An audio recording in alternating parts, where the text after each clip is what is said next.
ಕಿಸಿ ಕೊಡು, ಒಂದು ಕಿಸಿ ಕೊಡು.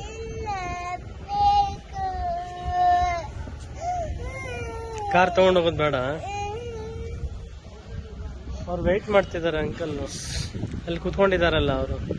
ನೀನು ದುಡ್ಡಿಸ್ಕೊಂಡು ಆಲ್ ದಿ ಬೆಸ್ಟ್ ಅಂತ ಹ್ಯಾಂಡ್ ಶೇಕ್ ಮಾಡ್ದಲ್ಲ ಅವರಿಗೆ.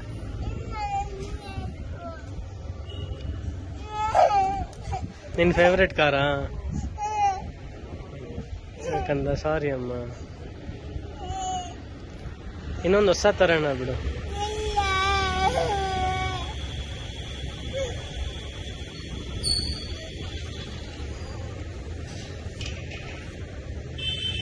ಹಾಯ್ ಹಲೋ ನಮಸ್ಕಾರ. ಸ್ಮಾರ್ಟ್ ಸ್ಕ್ರೀನ್ ಯೂಟ್ಯೂಬ್ ಚಾನೆಲ್ಗೆ ಸ್ವಾಗತ. ನಾನು ಶ್ವೇತಾ ಕಲಕಣಿ. ಕಲಾವಿದರ ಬದುಕಿಗೆ ಭದ್ರತೆ ಇಲ್ವಾ, ಅಥವಾ ಕಲಾವಿದರ ಕಲೆಗೆ ಬೆಲೆ ಇಲ್ವಾ, ಅಥವಾ ಚಿತ್ರತಂಡ ಕಲಾವಿದರನ್ನ ಸರಿಯಾಗಿ ಬಳಸಿಕೊಳ್ಳುವಲ್ಲಿ ಎಡುತ್ತಾ ಇದೆಯಾ ಗೊತ್ತಾಗ್ತಿಲ್ಲ. ಅವಕಾಶಗಳಿಗಾಗಿ ಇಷ್ಟು ದಿನ ಕಾದ್ರೂ ಅವಕಾಶ ಸಿಗದೇ ಇರೋ ಕಾರಣಕ್ಕಾಗಿ, ಹಾಗೆ ಯಾರು ಕೂಡ ಅವಕಾಶ ಕೊಡದೇ ಇರೋ ಕಾರಣಕ್ಕಾಗಿ ಹೊಸ ನಿರ್ದೇಶಕನ ಯುದ್ಧಕಾಂಡ ಸಿನಿಮಾ ಕಥೆಗೆ ಅಜಯ್ ರಾವ್ ನಾಯಕ ಮತ್ತು ಪ್ರೊಡ್ಯೂಸರ್ ಆಗೋ ಮೂಲಕ ಜೀವ ತುಂಬಿದ್ದಾರೆ. ಇವತ್ತು ಮೊದಲ ಬಾರಿ ಸಿನಿಮಾ ಪ್ರೊಡ್ಯೂಸ್ ಮಾಡಿ ಸಿನಿಮಾ ತೆರೆ ಮೇಲೆ ತರಲು ಹೊರಟಂತ ಅಜಯ್ ರಾವ್ ಅವರ ಕೈಯಲ್ಲೇ ಕೈತುಂಬ ಹಣ ಇರಲಿಲ್ಲ. ಕೋಟ್ಯಾಂತರ ರೂಪಾಯಿ ಸಾಲ ಮಾಡಿ ಮನೆಯಲ್ಲಿರೋ ಚಿನ್ನ ಅಡವಿಟ್ಟು ಮುದ್ದು ಮಗಳ ಪ್ರೀತಿಯ BMW ಕಾರನ್ನು ಕೂಡ ಮಾರಿ ಹಣ ಜೋಡಿಸಿ ಸಿನಿಮಾ ತೆಗೆದಿದ್ದಾರೆ. ಹಾಗಾದ್ರೆ ಬನ್ನಿ, ಅಜಯ್ ರಾವ್ ಬದುಕಿನಲ್ಲಿ ಆದಂತ ಯುದ್ಧ ಕಾಂಡಕ್ಕೆ ಯಾರೆಲ್ಲ ಸಹಾಯಕ್ಕೆ ನಿಂತರು, ಅಜಯ್ ರಾವ್ನ ಚಿತ್ರತಂಡ ನಿರ್ಲಕ್ಷ್ಯ ಮಾಡಿದ್ಯಾಕೆ ನೋಡ್ತಾ ಹೋಗೋಣ. ಅಜಯ್ ರಾವ್ ಅವರ ಮನೆ ಮುಂದೆ ನಿಂತಿರುವಂತಹ ಈ BMW ಕಾರನ್ನ ನೀವು ನೋಡ್ತಾ ಇದ್ದೀರಿ.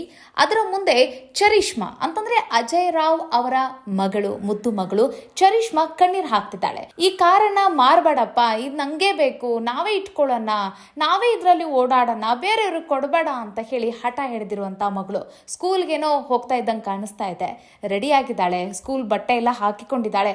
ಬಟ್ ಅಪ್ಪ ಆ ಕಾರನ್ನ ಮಾರಿ ಈ ಸಿನಿಮಾಗೆ ಹಣವನ್ನ ಹೊಂದಿಸ್ತಾ ಇದ್ದಾರಲ್ಲ, ಸೊ ಈ ವಿಷಯ ಮಗಳಿಗೆ ಅರ್ಥ ಆಗ್ತಾ ಇಲ್ಲ. ಸೊ ಹೀಗಾಗಿ ಮಗಳಿಗೆ ಅವರು ಕನ್ವಿನ್ಸ್ ಮಾಡೋ ರೀತಿ ನೋಡಿ, ನಾನು ಇನ್ನೊಂದು ಕಾರ್ ತಗೊಳ್ತೀನಿ, ಮುಂದೆ ಸಿನಿಮಾ ಚೆನ್ನಾಗಿ ಹಿಟ್ ಆಗುತ್ತಲ್ಲ, ಆಗ ಇದಕ್ಕಿಂತ ದೊಡ್ಡದು, ಇದಕ್ಕಿಂತ ಚೆನ್ನಾಗಿರೋ ಕಾರನ್ನ ತಗೊಂಡು ಅವಾಗ ನಾವು ಸುತ್ತಾಡೋಣ ಅಂತ ಹೇಳಿ ಮಗಳಿಗೆ ಅಜಯ್ ರಾವ್ ಅವರು ಸಮಾಧಾನ ಮಾಡ್ತಾ ಇರುವಂತ ಈ ದೃಶ್ಯವನ್ನ ನೋಡುವಂತ ಜನಗಳಿಗೆ ಒಂದಿಷ್ಟು ಪ್ರಶ್ನೆಗಳು ಹುಟ್ಟುತ್ತಾ ಇದೆ.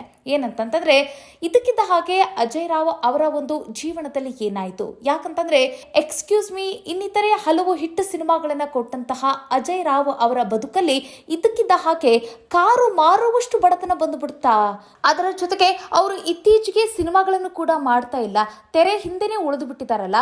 ಸೊ ಈ ಎಲ್ಲ ಪ್ರಶ್ನೆಗಳು ಈಗ ಯುದ್ಧಕಾಂಡ ಸಿನಿಮಾ ಮೂಲಕ ಇವತ್ತು ಅವರು ಕಣ್ಣಿಗೆ ಚಶ್ಮಾನ ಹಾಕಿಕೊಂಡು ಒಂದು ಸೈಲೆಂಟ್ ಲುಕ್ ಅಲ್ಲಿ ಅವರು ಕಾಣಿಸ್ಕೊಳ್ತಾ ಇರೋ ರೀತಿನ ನೋಡ್ತಾ ಇದ್ರೆ ಏನಾಯ್ತು ಅಜಯ್ ರಾವ್ ಅವರ ಒಂದು ಜೀವನದಲ್ಲಿ, ಅವರ ಜೀವನದಲ್ಲಿ ಯುದ್ಧಕಾಂಡ ಆಗ್ಬಿಡ್ತಾ ಅಂತ ಹೇಳಿ ಜನ ಮಾತಾಡ್ಕೊಳ್ತಿದ್ದಾರೆ. ಸೊ ಹಾಗಾದ್ರೆ ಏನೇನೆಲ್ಲ ಆಯ್ತು ಅಜಯ್ ರಾವ್ ಅವರ ಬದುಕಿನಲ್ಲಿ, ಅವರ ಬದುಕಿನ ಯುದ್ಧಕಾಂಡ ಹೇಗಿದೆ ನೋಡೋಣ. ತದನಂತರ ಈಗ ಅವರು ಯುದ್ಧಕಾಂಡ ಸಿನಿಮಾನ ಪ್ರೊಡ್ಯೂಸ್ ಮಾಡ್ತಾ ಇದ್ದಾರಲ್ಲ, ಹಾಗೆ ಆ ಸಿನಿಮಾ ಹೇಗಿದೆ, ಆ ಸಿನಿಮಾದಲ್ಲಿರುವಂತಹ ಆ ಕತೆ ಏನು, ಮತ್ತೆ ಚಿತ್ರದ ಪಾತ್ರಧಾರಿಗಳ ಆ ಒಂದು ಪರಿಚಯವನ್ನು ಕೂಡ ಮಾಡ್ಕೊಡ್ತೀನಿ. ಸೊ ಹೀಗಾಗಿ ವಿಡಿಯೋನ ಅಂತ್ಯದವರೆಗೂ ನೋಡೋದನ್ನ ಮರಿಬೇಡಿ.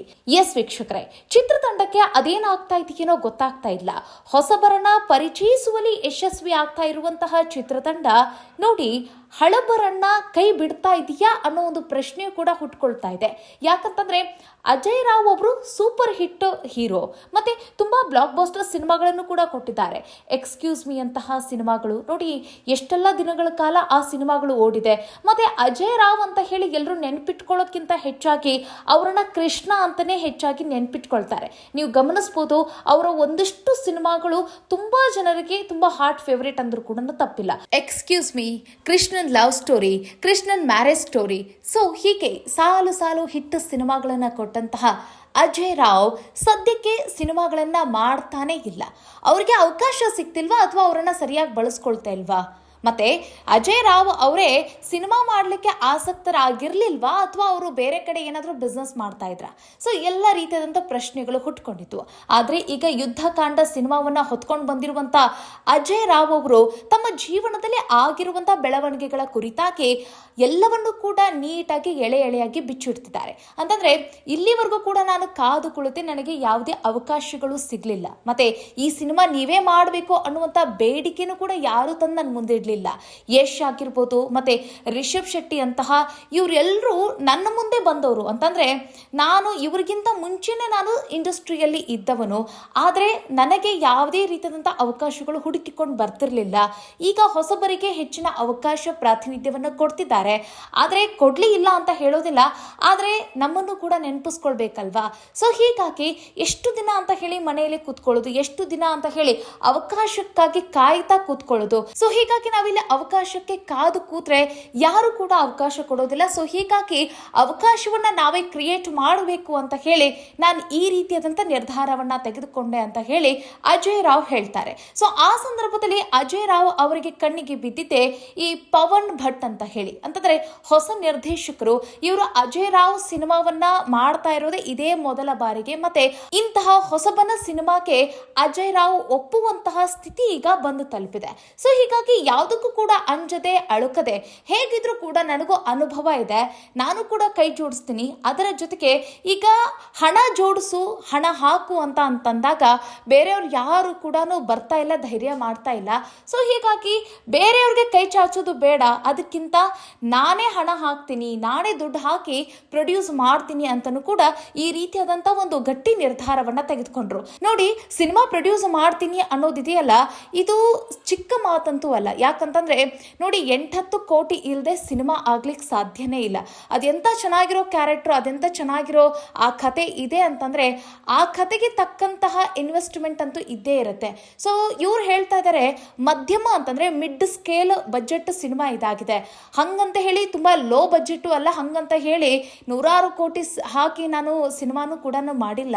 ಸೊ ಮಿಡ್ ಸ್ಕೇಲ್ ಸಿನಿಮಾ ಆಗಿದೆ, 8-9 ಕೋಟಿಯಲ್ಲಿ ನಾ ಈ ಸಿನಿಮಾನ ಮಾಡಿದ್ದೀನಿ. ಸೊ ಹೀಗಾಗಿ ವೀಕ್ಷಕ ಪ್ರಭುಗಳು ಈ ಸಿನಿಮಾವನ್ನ ನೋಡಿ ನನ್ನನ್ನ ಗೆಲ್ಲಿಸಬೇಕು, ಮತ್ತೆ ನನ್ನನ್ನ ಈ ಫ್ರಂಟ್ ಲೈನಿಗೆ ತಗೊಂಡು ಬರಬೇಕು ಅಂತ ಹೇಳಿ ಅಜಯ್ ರಾವ್ ಮಾತಾಡ್ತಿದ್ದಾರೆ. ನೋಡಿ, ದುಡ್ಡು ಹಾಕಿ ಸಿನಿಮಾ ಮಾಡಲು ಇವತ್ತು ನಾನು ಈ ನಿರ್ಧಾರವನ್ನ ತೆಗೆದುಕೊಳ್ಳದೆ ಹೋಗಿದ್ದಿದ್ರೆ ನಾನು ಕೂಡ ಫ್ರಂಟ್ ಲೈನ್ಗೆ, ಅಂತಂದ್ರೆ ಈಗ ಫ್ರಂಟ್ ಲೈನ್ ಹೀರೋಗಳಂತ ಯಾರು ಇದಾರಲ್ಲ ಆ ಸಾಲಿಗೆ ನಾನು ಬರಲು ಸಾಧ್ಯ ಆಗುವುದಿಲ್ಲ, ನಾನು ಹಿಂದುಳಿಬೇಕಾಗತ್ತೆ. ಸೊ ಜನ ಅಲ್ಲಿಗೆ ನನ್ನನ್ನು ಮರೆತು ಕೂಡ ಹೋಗ್ತಾರೆ. ಸೊ ಅದಕ್ಕಿಂತ ನಾನು ಏನ್ ಮಾಡ್ತಾ ಇದ್ದೀನಿ, ಈ ರೀತಿ ಹೊಸಬರಿಗೆ ಬೆಂಬಲಿಸೋ ಮೂಲಕ ಅವರ ಆ ಒಂದು ಕತೆಗೆ ನಾನು ಈ ರೀತಿ ಹಣವನ್ನ ಹಾಕಿ ಪ್ರೊಡ್ಯೂಸ್ ಮಾಡಿ ಮತ್ತೆ ನಾಯಕ ನಟನಾಗಿ ನಟಿಸ್ತಾ ಇದ್ದೀನಿ. ಇದೆಲ್ಲದಕ್ಕೂ ಮೀರಿರೋ ವಿಚಾರ ಏನು ಅಂತಂದ್ರೆ ಅವರು ಹೇಳಿರುವಂತ ಆ ಕತೆಗೆ ನನಗೆ ಇಷ್ಟೆಲ್ಲ ಈ ನಿರ್ಧಾರವನ್ನ ತೆಗೆದುಕೊಳ್ಳುವಂತೆ ಮಾಡ್ತು. ಸೊ ಹೀಗಾಗಿ ಯುದ್ಧಕಾಂಡ ಸಿನಿಮಾ ಹೇಗೆ ಅಂತಂದ್ರೆ ಇದು ಈಗ ಇತ್ತೀಚಿನ ದಿನಗಳಲ್ಲಿ ನೀವು ಗಮನಿಸ್ತಾ ಇದ್ದೀರಾ, ಅತಿ ಹೆಚ್ಚಾಗಿ ಅತ್ಯಾಚಾರಗಳು ನಡೀತಾ ಇದೆ. ಅತ್ಯಾಚಾರ ಅಲ್ಲಾಯ್ತು ಇಲ್ಲಾಯ್ತು, ಚಿಕ್ಕ ಮಗುವಿನ ಮೇಲೆ ಆಯ್ತು, ಹಣ್ಣು ಮುದುಕಿ ಮೇಲೆ ಆಯ್ತು, ಈ ರೀತಿಯಾದಂತ ಸುದ್ದಿಗಳನ್ನ ನಾವು ಕೇಳ್ತೀವಿ. ಆದ್ರೆ ನ್ಯಾಯ ಸಿಗ್ತಾ ಅನ್ನೋ ಈ ಪ್ರಶ್ನೆಯಾಗಿ ಉಳಿತಾ ಇದೆ. ನೋಡಿ, ಎಷ್ಟೆಷ್ಟೋ ಅತ್ಯಾಚಾರಗಳು ನಡೀತಾ ಇದೆ, ಬಟ್ ಅದ್ಯಾವುದಕ್ಕೂ ಕೂಡ ನ್ಯಾಯ ಸಿಗ್ತಾ ಇಲ್ಲ.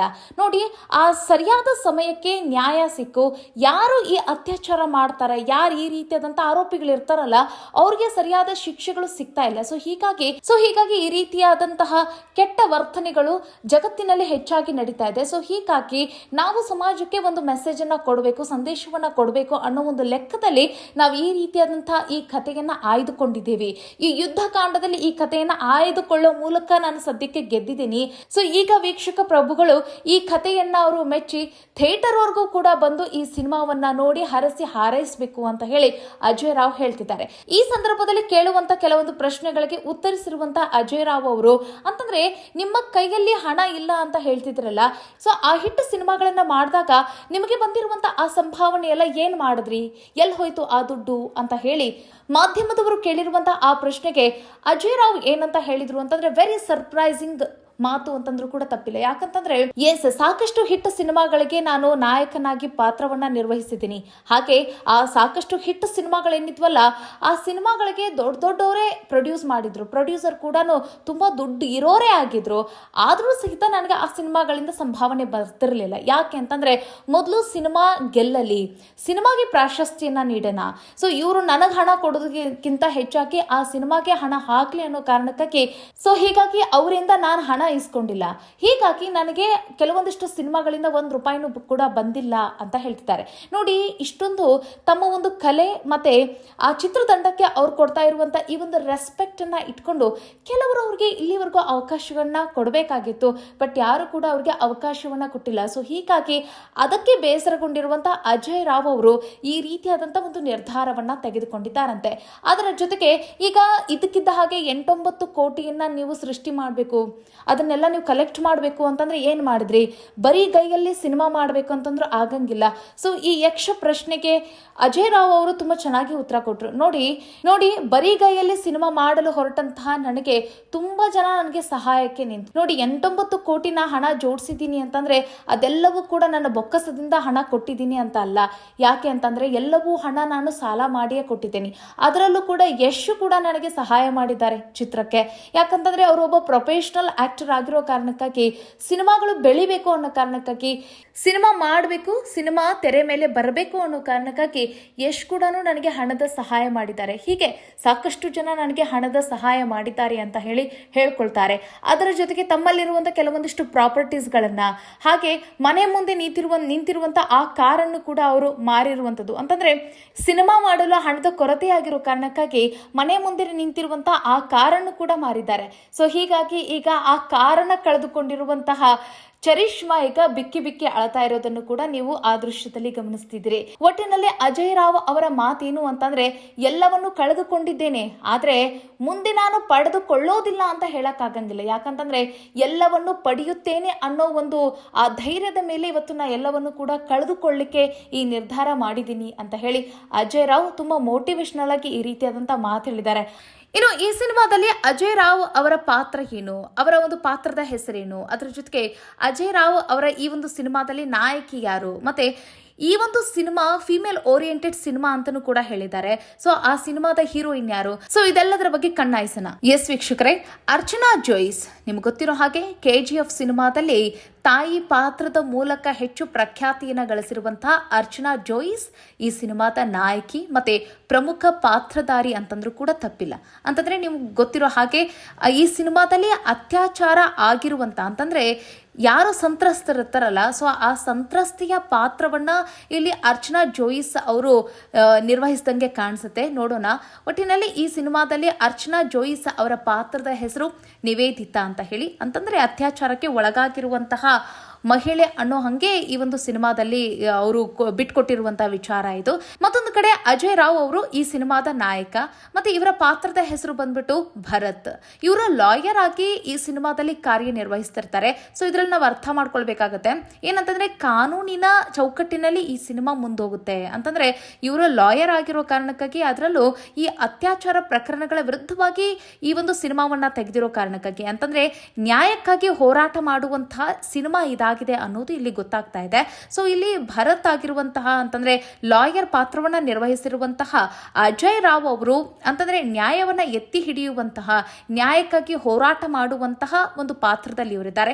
ನೋಡೋಣ, ವೆರಿ ಇಂಟ್ರೆಸ್ಟಿಂಗ್ ಅಂತ ಅನಿಸ್ತಾ ಇದೆ. ಎಲ್ಲರೂ ಕೂಡ ಕೂತು ಈ ಸಿನಿಮಾ ನೋಡ್ಲೇಬೇಕಾಗಿರುವಂತಹ ಅನಿವಾರ್ಯತೆ ಈ ಸಿನಿಮಾ ತಂದು ಕೊಡುತ್ತೆ ಅನ್ನೋ ಒಂದು ನಂಬಿಕೆ ಹೆಚ್ಚಾಗ್ತಾ ಇದೆ. ಇನ್ನೊಂದು ಕಡೆಗೆ ಈ ಸಿನಿಮಾದ ನಿರ್ದೇಶಕ ಅಂತಂದ್ರೆ ಪವನ್ ಭಟ್. ಅಂತಂದ್ರೆ ನಾನು ಹೇಳ್ದಂಗೆ ಇವರು ಹೊಸಬ್ರು, ಇದೇ ಮೊದಲ ಬಾರಿಗೆ ಇವರು ನಿರ್ದೇಶನ ಮಾಡ್ತಿದ್ದಾರೆ.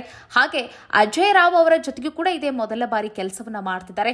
ಅಜಯ್ ರಾವ್ ಏನ್ ಹೇಳ್ತಾರೆ ಅಂತಂದ್ರೆ, ಅವರು ಹೊಸಬರಾಗಿರಬಹುದು, ನಿರ್ದೇಶನ ಮಾಡ್ತಾ ಇರೋದು ಕೂಡ ಅವರು ಇದೇ ಮೊದಲನೇ ಬಾರಿ ಆಗಿರ್ಬೋದು. ಆದ್ರೆ ನಾನು ಇಷ್ಟು ದಿನಗಳ ಕಾಲ ಚಿತ್ರತಂಡದಲ್ಲಿ ಇರೋ ಕಾರಣಕ್ಕಾಗಿ, ಚಿತ್ರರಂಗದಲ್ಲಿ ಇರೋ ಕಾರಣಕ್ಕಾಗಿ ನನಗೇನಂತಂದ್ರೆ ಒಂದಿಷ್ಟು ಅನುಭವ ಇದೆ ಅಲ್ಲ, ಸೊ ಆ ಅನುಭವ ಮತ್ತೆ ಅವರ ಆ ಒಂದು ಕತೆ, ಸೊ ಇದೆಲ್ಲವೂ ಕೂಡ ಮಿಕ್ಸ್ ಆಗಿ, ಅಂತಂದ್ರೆ ಒಟ್ಟಿನಲ್ಲಿ ಸೆಟ್ನಲ್ಲಿ ಇರೋರು ಎಲ್ಲರೂ ಕೂಡ ನಾವು ಈ ಸಿನಿಮಾಗಾಗಿ ಕೆಲಸ ಮಾಡಿದ್ದೇವೆ, ಎಲ್ಲ ಕೆಲಸವನ್ನು ಕೂಡ ನಾವು ಅಚ್ಚುಕಟ್ಟಾಗಿ ಎಲ್ಲರೂ ಕೂಡ ನಿರ್ವಹಿಸಿದ್ದೀವಿ ಅಂತ ಹೇಳಿ ಇಲ್ಲಿ ಅಜಯ್ ರಾವ್ ಅವರು ಹೇಳ್ತಿದ್ದಾರೆ. ಒಟ್ಟಿನಲ್ಲಿ ನೋಡಿ, ಇಷ್ಟೆಲ್ಲ ಕಷ್ಟಪಟ್ಟು ಅಜಯ್ ರಾವ್ ಅವರು ಹಣ ಕ್ರೋಢೀಕರಿಸಿ, ಅಂತಂದ್ರೆ ಮನೆ ಮುಂದೆ ನಿಂತಿರುವಂತಹ BMW ಕಾರೇ ಆಗಿರ್ಬೋದು, ಮತ್ತೆ ಸಾಕಷ್ಟು ಸಾಲ ಮಾಡಿ ಸಿನಿಮಾನ ತೆರೆ ಮೇಲೆ ತರುವಂತ ಒಂದು ಪ್ರಯತ್ನವನ್ನ ಈಗ ಅಜಯ್ ರಾವ್ ಅವರು ಮಾಡ್ತಿದ್ದಾರೆ. ಇದೇ ಏಪ್ರಿಲ್ 18ರಂದು ಈ ಸಿನಿಮಾ ರಿಲೀಸ್ ಆಗುತ್ತೆ, ತೆರೆ ಮೇಲೆ ಅಪ್ಪಳಿಸುತ್ತೆ.